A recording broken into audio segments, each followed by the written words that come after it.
your favorite blinged-out Hollywood star spends a lot of dough? That's for sure. Think again.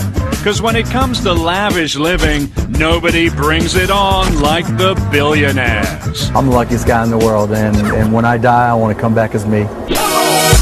In the next hour, we're going to show you the never-before-seen lives of the world's richest people. You have to be a little spoiled and show it. We'll visit the grounds of their multi-million-dollar compounds. Larry Ellison has bought over $100 million worth of properties here in beautiful Malibu, California. Take you on board billionaires' private planes and show you how they're tricking out their jumbo jets. It's basically an open canvas for us to create whatever type of interior that they want. And we'll even hitch a ride on the billionaire's favorite toy, the mega yacht. It runs really like a little floating city, and that's what mega yacht's all about. Jealous yet? Wait till you meet the world's hottest young billionaires to be. Welcome to my home in Bel Air. Hey millionaires, call us back when you make some real money. Bill Gates, he's making as much money when he's just sleeping than a lot of these young Hollywood people are making for an entire film. Way more than that. Because this is the fabulous life of filthy rich billionaires.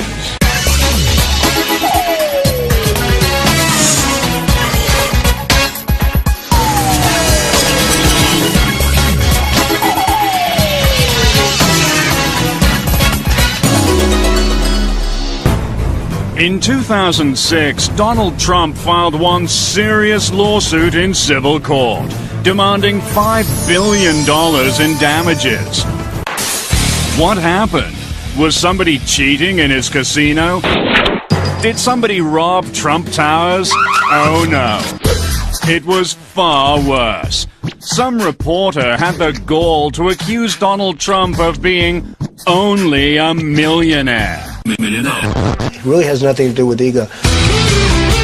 Who would think that one would find it slanderous to be called a millionaire, but be suing a reporter who said, hey, he's only worth about $250 million, but no, the Donald says it's more like $2.7 billion. Being a billionaire for Donald is a brand. People need to associate him with billions, otherwise they're not going to be paying $30 million for apartments.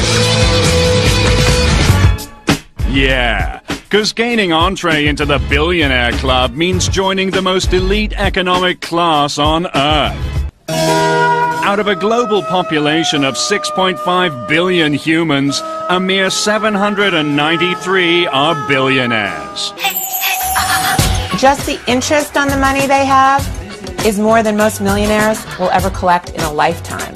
Let's take a rich Hollywood celebrity like Reese Witherspoon. She makes up to $29 million a movie.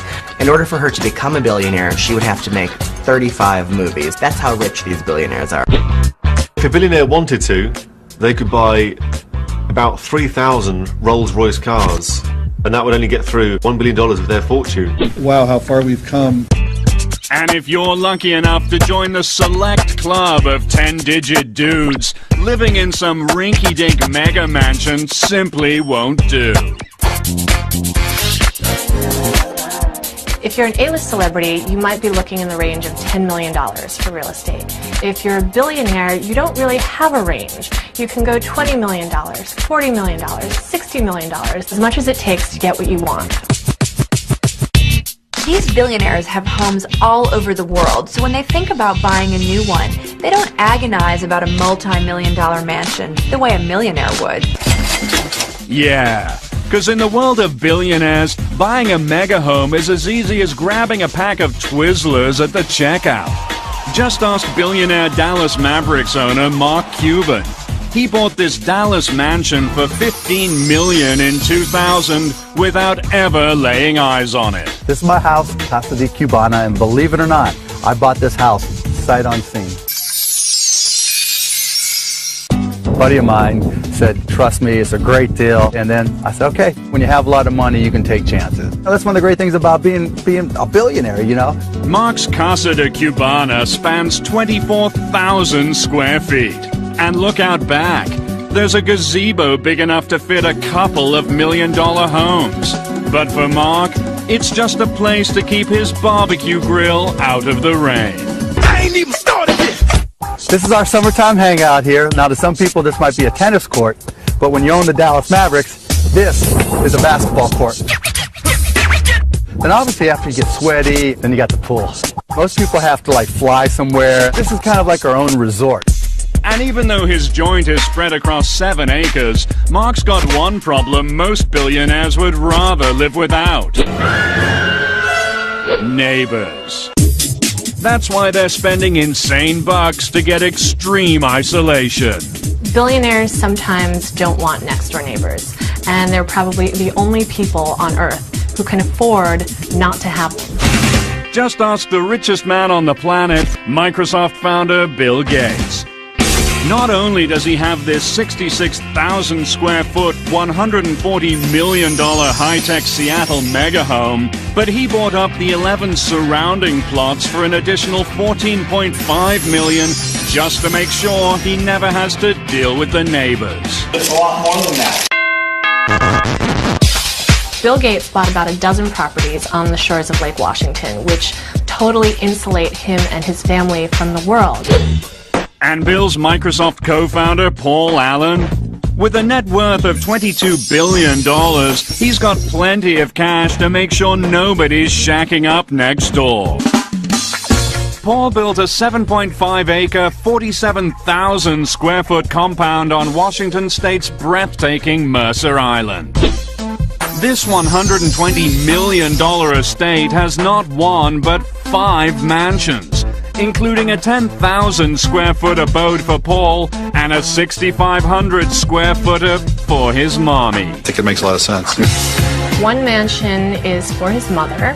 The others might just be buffers so that he doesn't have to have somebody living next to him. But no billionaire spends for complete privacy like Oracle founder and $16 billion man Larry Ellison. He already owns $245 million worth of real estate around the world. It's bought and paid for. But Larry wanted even more solitude.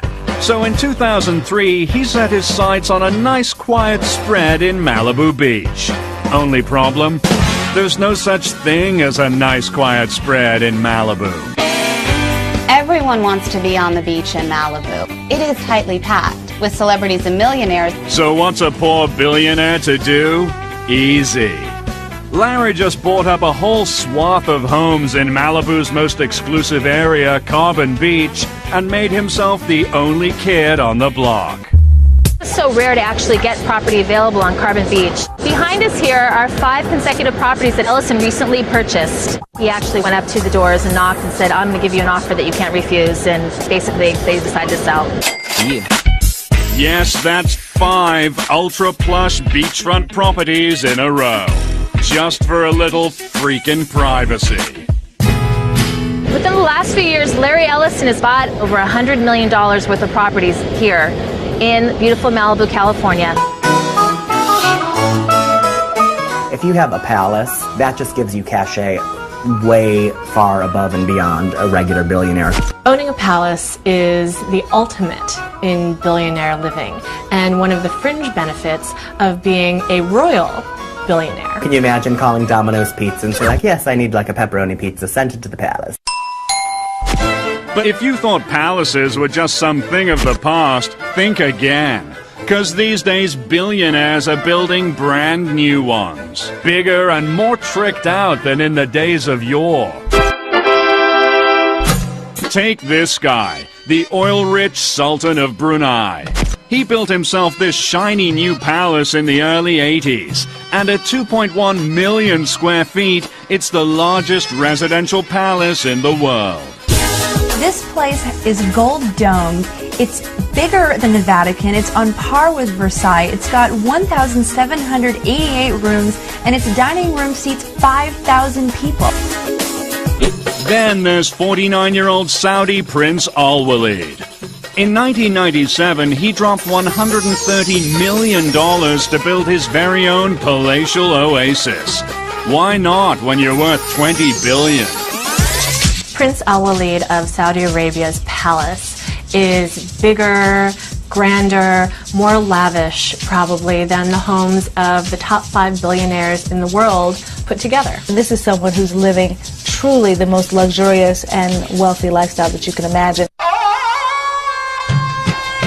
Close your eyes and imagine Prince Al Walid's personal paradise in Riyadh, Saudi Arabia.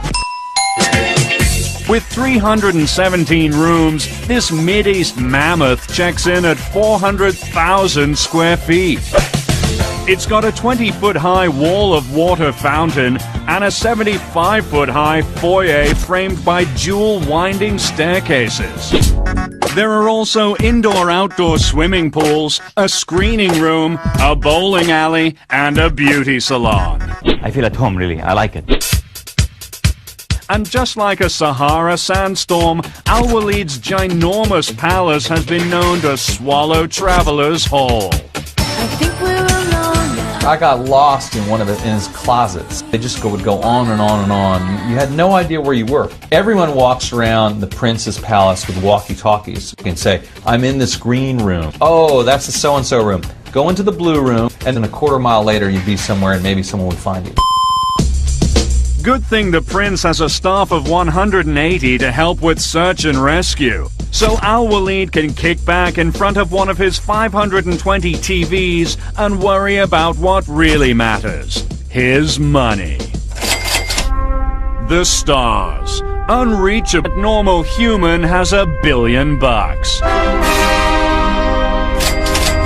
Take Virgin Airlines boss Richard Branson. He's building his own rocket ship designed for space tourism, Virgin Galactic. Or Amazon.com founder Jeff Bezos. He's building a spaceship and his own personal spaceport on his West Texas ranch. But Microsoft founder Paul Allen is one step ahead of the space pack. His Spaceship One was the first private rocket to leave the Earth's atmosphere. It seems to be a logical thing for a billionaire because it's a new way to spend money. So if you have the billions, why not buy yourself a spaceship? It's not often you get a chance to participate in the making of history. And if you think their rocket ships are far out, check out how they're jet setting around Mother Earth. A must for a billionaire is owning a jet, ready to go anywhere at any time. You don't want to be a billionaire having to wait in line at the airport. You need to be able to pack your bag, get on a plane at any time of day or night. These billionaires fly around in their private jets the way you and I commute to work. And the billionaire's staple sky ride? It's one of the speediest things on two wings, the super-fast, super-fly Gulfstream. Billionaires purchase Gulfstream jets because they want to get someplace in a hurry. They're sleek, they're modern. So many billionaires have their own Gulfstream. Oprah has one, Larry Ellison has one. It's the ultimate status symbol. Just ask internet billionaire Mark Cuban. He bought this state-of-the-art Gulfstream G550 in 2005 for $42 million. Most people have an easy chair or a favorite chair at home. This is my favorite chair. Right here on the jet where I can just kick back and just do whatever. Where most people are worrying about everything that might come up, I'm flying somewhere fun. I'm on my way to Vegas. You know, if I get a wild hair and we want to go to dinner in New York or LA, great. Cuban's Gulfstream G550 has a full-time pilot, wood imported from the Ivory Coast, 24-karat gold cup holders, and state-of-the-art technology, all customized to Mark's specifications. The nice thing about having billions of dollars is that you get to do what you want, where you want, how you want, and when you want. I'm the luckiest guy in the world, and when I die, I want to come back as me.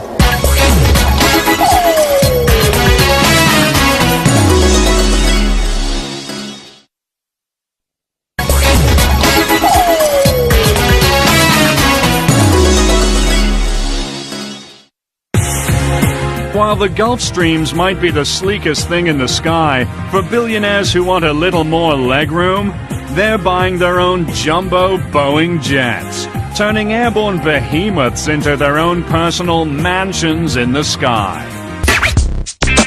Boeing is known for building commercial airplanes for American Airlines, Delta, but when the billionaires started snapping up these planes, Boeing started a special division just to build aircrafts for billionaires. You have to be a little spoiled and show it. And Donald does. He's got his own 727. Then there's the Google guys, Sergey Brin and Larry Page. They bought themselves a banging Boeing 767 in 2005. And Saudi Prince Al Luid, he travels in style in his own 747, the monster of the Boeing line, with a staggering 40,000 cubic feet of interior space. I spend quite a bit. That's right. While the sticker price on your average jumbo jet can run over $200 million, billionaires are spending way more than that to make them nice and comfy. Lights, please. Here's your typical commercial airliner. Cramped seating for 500, 6 tiny bathrooms, and stale peanuts. 1 bag per passenger. But when a billionaire gets hold of a jumbo jet, out go the seats, and in go all the amenities of a palace. Plus all the peanuts you want. They have jets where it's, bedrooms and staterooms, and makes Air Force One look like just awful. If they have a favorite interior designer who has designed their main home, they can also have that interior decorator on board. Or they hired this guy, Edis Doré, the New York City-based high-end interior designer who specializes in reinventing jumbo jets for billionaires. When a billionaire comes to us with their aircraft, it's basically an open canvas for us to create whatever type interior that they want. And Edis, he gets some pretty insane requests. It's anything from a modern interior with a jacuzzi, or a Playboy's aircraft with an entertainment room with a stripper pole. And another client wanted us to have their 747 essentially look like the entrance to Skibo Castle. The upper deck lounge was basically a smoking room that you would find within the castle itself. The cabin's only limited by the person's imagination. Yeah, because when you're a billionaire, the sky's the limit. Step aboard the Shadow. With a spa, beauty salon, a 5,000-bottle wine cellar, floating putting green, and its own onboard security force, it's the ultimate dream yacht, right? Wrong. For billionaires, the Shadow's just a floating storage space, so they can tow big-ticket toys like helicopters and limousines behind their yachts. The Shadow has put billionaire boating over the top. It drives along behind the yacht and basically offers all the comforts of your mansion back at home and puts it out at sea, and you can take it anywhere in the world with you. To rent the Shadow for 1 month, it costs seagoing billionaires nearly $500,000. But if billionaires have got ocean-going storage like this, you'd better believe their actual yachts are out of sight. Yeah. A celebrity and a millionaire can charter a yacht. A billionaire is the one that owns it. A yacht is one of the most expensive things that you can own in the entire universe. The insurance value of this boat is more than $100 million. And please, don't call them yachts. Billionaires have mega yachts. What's the difference? A yacht maxes out at a measly 80 feet and usually costs under $1 million. But a mega yacht, it can be 200, 300, 500 feet long and cost hundreds of millions of dollars. These mega yachts are just different class. Some of them take up to 3 years to build. They have to be built in special shipyards. There are only about 80 of these mega yachts in the world, so it's an incredibly exclusive item to own. When you get to a yacht over 350 feet, you can't even dock it. You need to keep it in the water and then take another boat over to the dock. When you're a billionaire and you've got a yacht, you can basically turn it into your own floating cruise ship and have everything you want and totally kit it out. Yeah. Want to see one of the 10 largest billionaire mega yachts in America? Step aboard Blockbuster founder and Miami Dolphins owner Wayne Huizenga's personal mega yacht. Before he made his billions, Wayne used to drive a garbage truck. Now, he's at the helm of this, the Floridian. This is the Floridian. It's definitely a billionaire's yacht. Comes with a large cinema upstairs, a viewing lounge up there. Down below we have a swim-up pool, which is also a jacuzzi and a hot tub. She also comes with a big helipad on the aft deck, so we can land a 14-passenger helicopter. She carries 17 crew, and she has 6 staterooms, so you can sleep up to 12 guests. She can go transatlantic 2 ways without fueling her up. It runs really like a little floating city, and that's what a mega yacht's all about. But at 228 feet, the Floridian is at the petite end of the mega yachts. These days, some billionaire sailor boys are playing real-life Battleship to prove who has the biggest, baddest yacht on the sea. Who has the biggest yacht in the harbor is a favorite billionaire's game to play. Want to play along? Welcome to the Fabulous Life's Billionaire Battle of the Mega Yachts. Starting with Captain Number 1, Russia's richest man, Roman Abramovich. Raised as an orphan in his native Russia, he became a captain of the oil industry and then commander at sea. Roman Abramovich owns 4 yachts. In 2004, he took them all to Portugal and had breakfast on one, lunch on another, and dinner on yet the third. Roman's flagship? It's the 377-foot, $125 million Pelorus. With an indoor pool and steam room, antique wooden floors, a staff of 42, and rooms for 22 guests. And for this safety-conscious billionaire, it's all about the security. His Pelorus features a submarine for hunting deep-sea mines, a built-in missile detection system, and a bulletproof exterior. He's got it on the yacht, he's got it on the plane. I mean, you wonder if he walks around town with a little bubble around him that's an anti-missile defense system. So Roman's got a whole lot of boat. But billionaire Captain Number 2 in our Battle of the Mega Yachts? Microsoft playboy Paul Allen. He has a fleet that'll blow Romans out of the water. And his big dog, it's called the Octopus.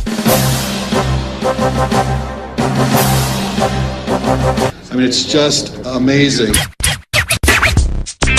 Paul Allen's 414-foot, $200 million yacht is called the Octopus, and it's got a basketball court, a movie theater. It's longer than the Seattle Seahawks football field, the football team that he owns. He uses it to throw these fabulous parties where he entertains amazing celebrities all the time.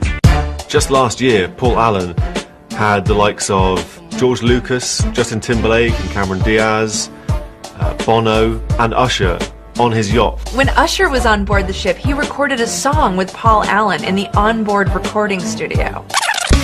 But docked right next to Allen's Octopus and all those exotic party locales is an even bigger boat. The $200 million Rising Sun. It belongs to billionaire Captain Number 3, Allen's tech industry rival, Larry Ellison. Larry's 5-story maritime monster features 82 rooms, a spa, and a basketball court that doubles as a helipad. And at 453 feet, it outstrips Paul's Octopus by 39 feet. Oh yeah, Larry made sure of that. Larry Ellison and Paul Allen have been in the billionaire battle over the size of their yachts, and currently, Larry Ellison's the winner. When Larry Ellison heard that Paul Allen was building a bigger yacht than his, he asked his designers to add 50 feet on, just so that he can say, I have the biggest boat. It is absolutely true. But even though Larry supersized the Rising Sun, he'd have to tack on another 72 feet to match our reigning mega yacht. The world's longest, largest, baddest mega yacht of all time. At the helm, it's billionaire captain number 4, Sheikh Mohammed bin Rashid Al Maktoum, the ruler of Dubai. And his royal $300 million Platinum is a record-breaking 525 feet long. That's bigger than a Royal Navy destroyer. The ruler of Dubai doesn't so much have a yacht as he has his own floating neighborhood. You can have a lot of people on that yacht and never actually have to interact with them. Still under construction, the Platinum's as luxurious as it is long. With 2 master staterooms, a cinema, disco, squash court, plus its own submarine and a helipad for the Prince's Black Hawk chopper. It costs 10% of the total value of the yacht just to upkeep it for a year. So to do the math simply, this billionaire spends $30 million a year to upkeep his yacht. I mean, you take some celebrity, that would be as much money as they made in several years. But the sheikh must be shaking in his boots, because reportedly our fave Russian billionaire Roman Abramovich is on a covert mission to develop an even bigger boat. Being built in a German shipyard under a cloak of secrecy, his 5th mega yacht goes by the project codename Secret. But it's no secret that Roman's gonna have the biggest mega yacht on the sea. Abramovich is building another yacht. It'll be the 5th in his collection, and it is reported to be the world's biggest at more than 525 feet long. What will it have? What won't it have? Step into the bedroom of Microsoft founder and richest man alive, Bill Gates. Looks like he's sleeping comfortably, right? He should be. 'Cause while Billy Boy snoozes, his Microsoft empire keeps growing, which means he'll wake up $4 million richer in the morning. Wake up and smell the money, Bill. He's making as much money per night of sleep when he's just sleeping than a lot of these young Hollywood people are making for an entire film that they spend months filming. Way more than that. Bill Gates is so wealthy that the IRS had to have a special computer to calculate his wealth. Bill Gates is the richest man in the world. That says it all, right? That's right. Bill's got plenty to line his mattress. A mind-blowing $50 billion. And when we're talking about fortunes this massive, billionaires have got to make up stuff to spend it all on. The problem with being so rich is that you can literally get anything you want, anytime, and that money is no object. Give it to me now. Give it to me now. To actually spend all of it, it's a challenge. It is probably a full-time job. So much more money than I could ever spend.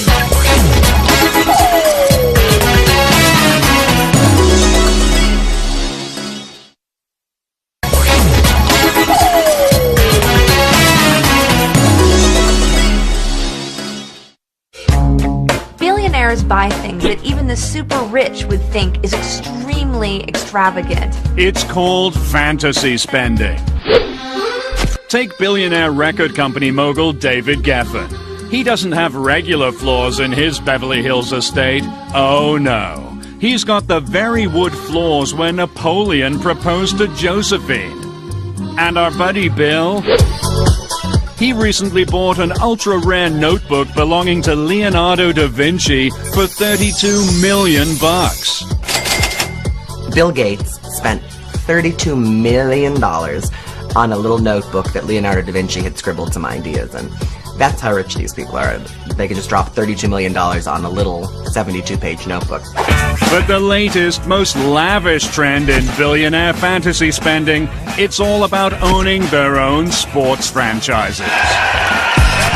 If you're a billionaire, there are only so many fabulous things that you can spend your money on. Cars, houses, jets, yachts. But sports teams give you the opportunity to own people. And in the age-old battle between jocks and geeks, owning sports teams is revenge of the nerds, billionaire style. For a lot of these guys, when they were younger, for a little geeky, didn't get picked first for the sports team, they're having their sweet revenge now because they own some of the biggest franchises in the country.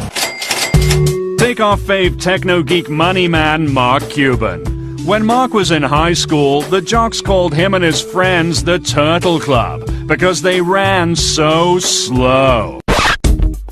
Now that Mark's filthy rich, he bought himself a bunch of jocks to do the running for him.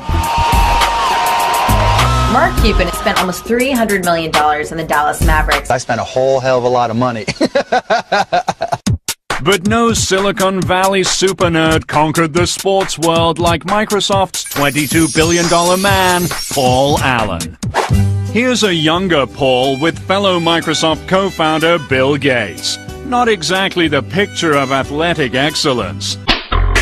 But these days, Paul spent almost $265 million for franchises in both the NBA and the NFL. Paul Allen owns the Seattle Seahawks and the Portland Trail Blazers, two very well-known franchises in the NFL and the NBA. He's having his very sweet, sweet revenge. Certainly feel that looking around here today, and I hope you feel the same way.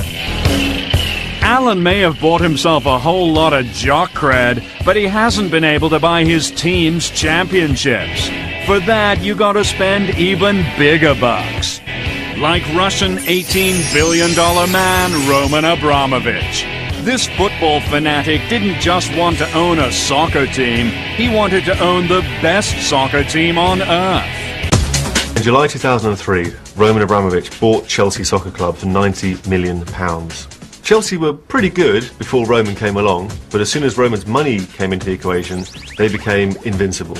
Because Roman might have spent $130 million to buy the Chelsea Soccer Club, but to make them truly unbeatable, he traveled the globe on an all-star soccer player shopping spree, blowing a total of $775 million to assemble the highest-paid team in British soccer history.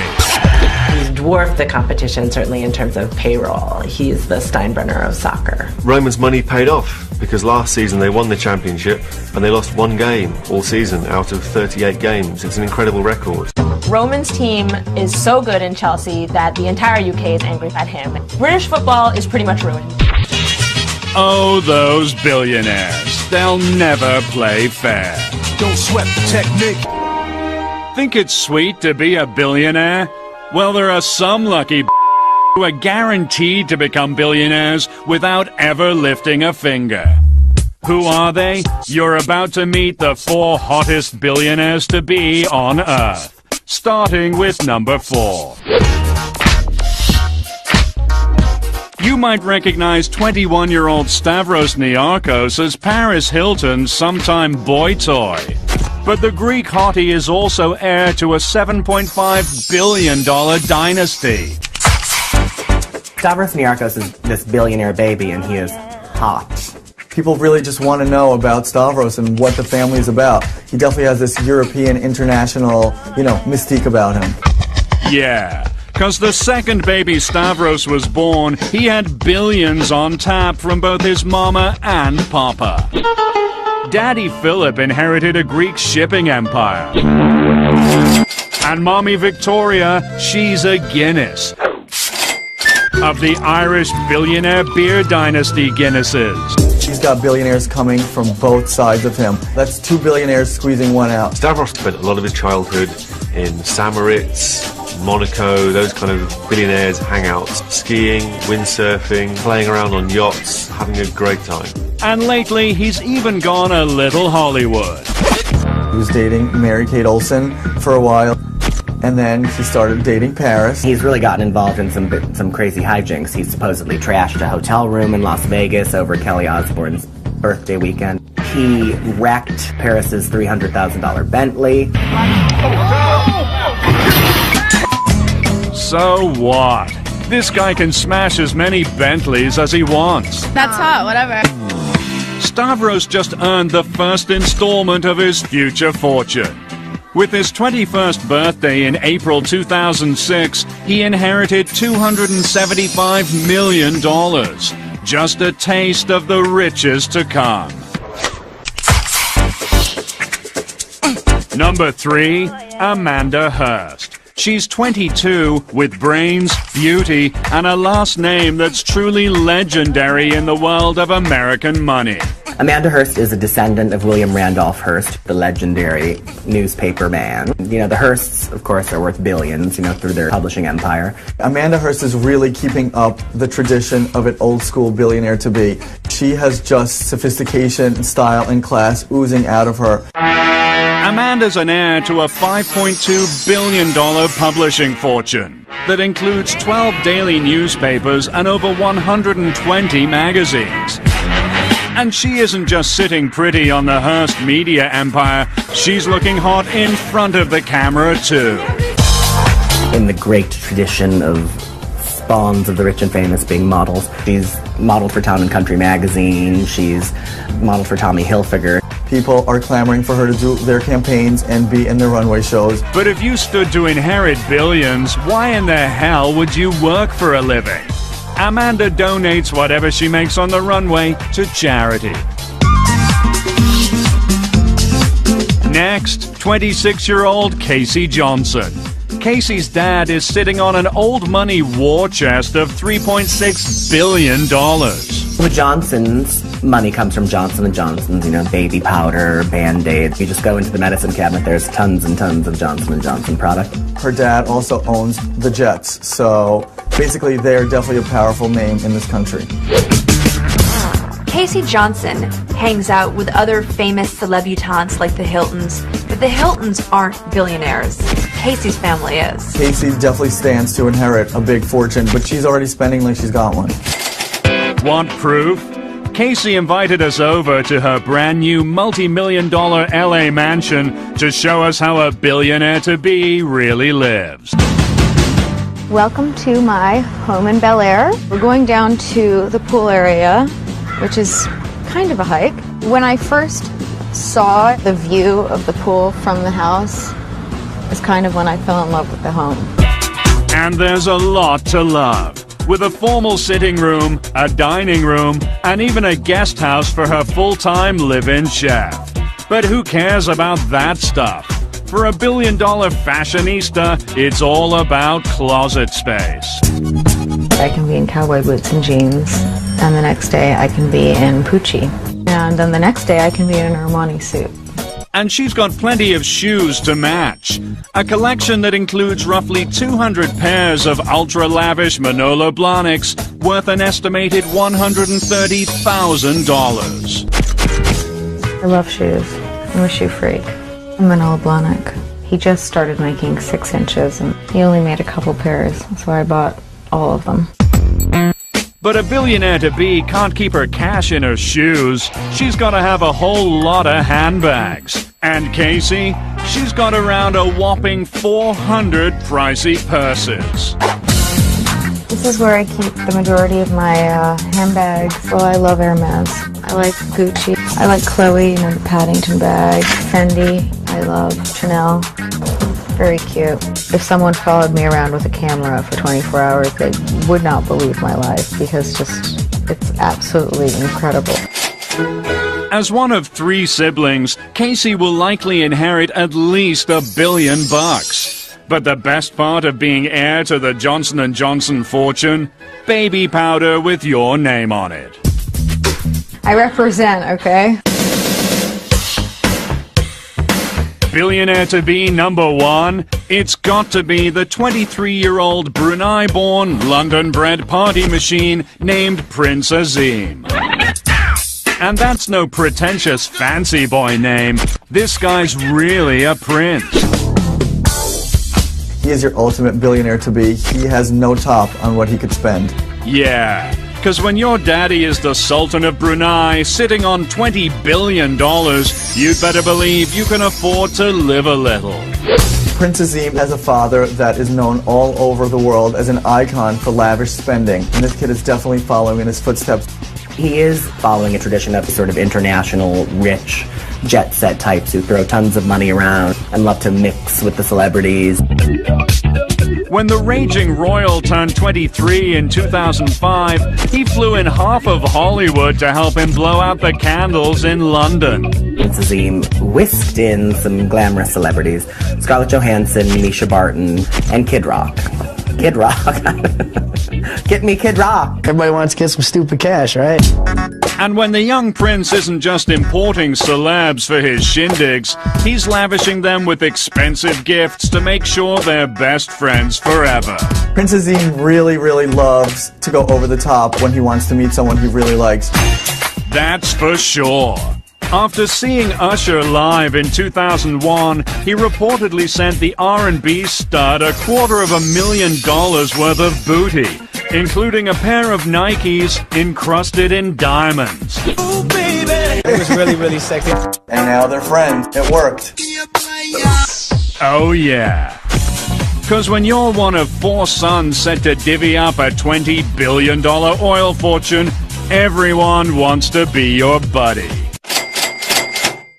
Say fab, y'all say life, fab, life, fab, life. When I say fab, y'all say life, fab. Oh, yeah. You wanna ball like me, floss like me, wear Gucci and Louis Vuitton like me, dress like me, get the best like me, private planes all over the rest like me, crystal ice, forget about the price. I'm living that fab life. When I see something I don't think twice, I'm living that fab life. Now when I say fab, y'all say life, fab, life, fab, life.